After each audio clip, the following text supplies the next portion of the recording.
Amplify this.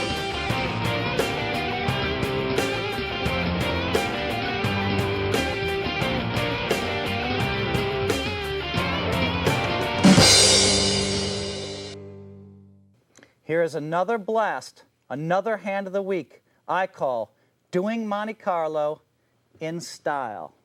I have never, ever missed my turkey dinner on Thanksgiving. To miss it would be downright unpatriotic. But this year I was in Monte Carlo playing a 7-player affair with a $120,000 buy-in that went out live to over 110 million households worldwide on Fox Sports Net and Sky Sports.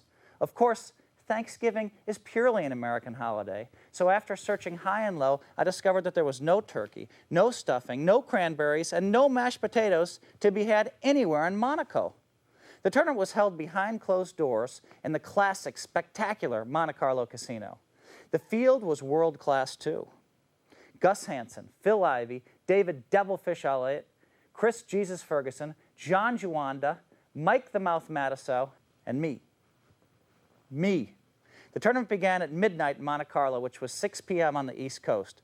It was scheduled to last 4 hours, and we knew that it wouldn't go past that because the blinds were being carefully monitored and controlled, and they didn't want to pay for that extra television time.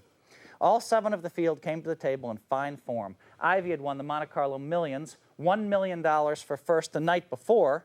Juanda won the Second Chance tournament the night before. Hansen had finished in the Final Four of another event held the week before, the Poker Superstars, and Matisow had won 2 big events for $1.5 million in the weeks just prior. Ferguson had won a big tournament within the last month, Devilfish had scooped up a big event in Europe, and I had just finished high in 2 events in the preceding month, including the Tournament of Champions too. So we all expected some great poker. Devilfish came out firing. He was raising and re-raising, ramming and jamming seemingly every hand, and accumulated a nice chip lead of around 300,000 or so. By the way, we had all started with 143,000. I was off to a nice start as well, making a straight flush one hand with my Jack-9 of spades and a board of ace of spades, 10 of spades, 7 of spades, 8 of spades, 4 of hearts. Some 90 minutes into the game, I had roughly 175,000 and was feeling pretty good about my play when the following hand came up. The blinds were 3,000, 6,000 with a $500 ante when Devilfish made it 20,000 to go in late position, one off the button. I was in the small blind with pocket tens and couldn't decide what to do. Devilfish was the only one who had me covered, and third place was $120,000, which amounted to having your buy-in handed back to you. I had a bad feeling about the hand, but that really doesn't mean much. Finally, I decided to just call. I announced, I check, before the flop cards were even turned up. The flop came down Queen 8-4, and Devilfish bet out 30,000. At this point, I was set up to go broke. Only a queen or pocket queen, kings or aces could beat me. And Howard, the professor letterer, who was announcing the hand from the truck, predicted that I would go broke. Letterer, of course, knew what I didn't, because along with the live audience, he could see all of our hole cards, and he could see that Devilfish had queen of clubs, deuce of clubs. But instead of going broke, I decided to fold, saying to Devilfish, I think you have pocket kings. Saying that made me look bad in front of 110 million people, but I was right that he had me beat, and I did make a world-class fold. As you know, Devilfish did have queens, his queen deuce plus the queen on board, and I folded, saving my chips to fight another day. I'm proud of this fold, but not of the statement. Of course, trying to get under my skin, Devilfish took the opportunity to show just a deuce and to laugh at my pocket king statement. I then said, you probably have a queen with that deuce. Then he said, no. Would I raise with queen deuce? Yes. How did I decide to fold on the flop? When Devilfish bet the 30,000 on the flop, I read extreme strength, and it turned out, fortunately, that I was right. After all, I didn't make it this far in poker without trusting my reads. Perhaps it was the way he casually, but quite quickly, lobbed the chips into the pot. The great players that were there that night all believe I should have re-raised all in before the flop with my tens. And it's certainly true that if I had gone all in, then I would have won that pot. But if Devilfish hadn't hit that queen, I believe he would have bluffed at the pot anyway, enabling me to win a lot more money that hand. You gotta take the bad with the good, son.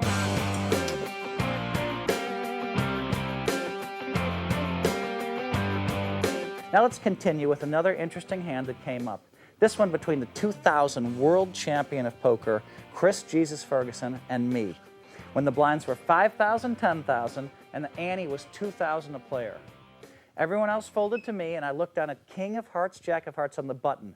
With 97,000 left and showing a pretty conservative playing style, I had a decision to make.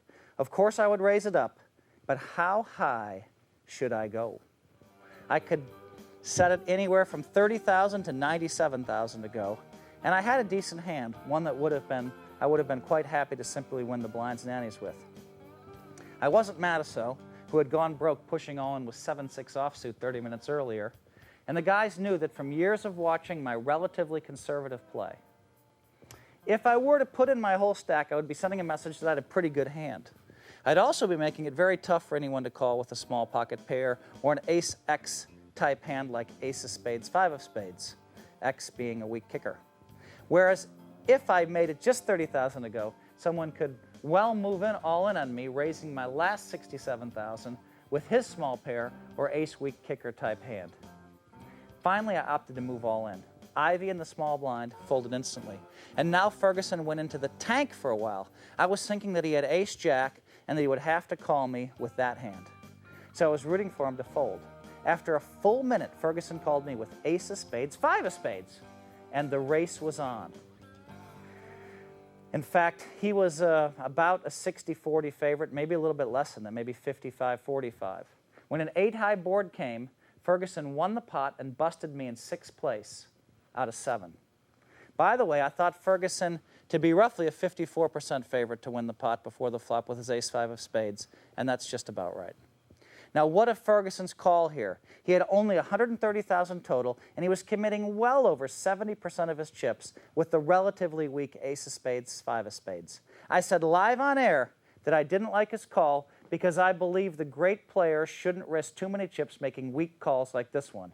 If I had had merely ace-7 high, then he would have been more than a 2-to-1 underdog. But this was no average field, and perhaps his call was right, since getting any kind of edge over any of us was going to be a hard thing to do. An interesting question now arises. If I had shown Ferguson my king of hearts, jack of hearts, would his call with the ace of spades, 5 of spades still have been the right move?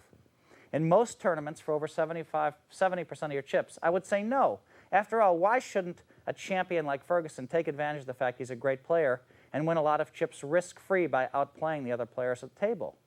Or he could wait until he's a much bigger favorite than 55%. But in this case, with the field as tough as it was, how bad could his call really be? He was, after all, a favorite to win the hand. And for that matter, was I wrong to go all in? I stand by that play. The rest of the story is that Ivy went on to win that title, which was especially impressive considering that he also won the Monte Carlo Millions the night before. That made $1.6 million for Ivy in 2 days. Not too bad. You think he likes Monte Carlo?